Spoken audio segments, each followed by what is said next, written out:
আসসালামু আলাইকুম, আপনাদের কাছে নতুন একটা ভিডিও নিয়ে আসলাম। দেখুন চেন লাগাই কিভাবে। চেন লাগানোর ভিডিও। পিছনের গলা বানানো হচ্ছে। বগরম দিয়ে এরকম করে গলা বানাতে হয়। এটা আপনার পিছনের গলা।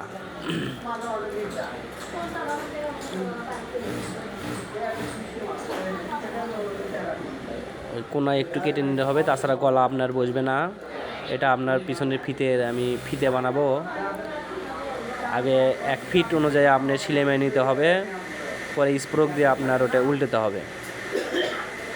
এই যে দেখুন, আমাদের এটা একবারে গোল ফিতে হবে, কোনো দিক সেলাই দেখা যাবে না। এই ফিতেগুলো অনেক সুন্দর হয়, দেখুন। দুটো ফিতে বানানো কমপ্লিট। এখন ভিতরে ঢুকে দিয়ে ওই দিক দিয়ে চাপ সেলাই দেবো, আমাদের গলা বানানো কমপ্লিট। এভাবে আমরা গলা বানাই। দেখুন কত সুন্দর গলা এবং ফিতে বানানো কমপ্লিট। ধন্যবাদ। আমাদের চ্যানেলটি সাবস্ক্রাইব করে রাখবেন।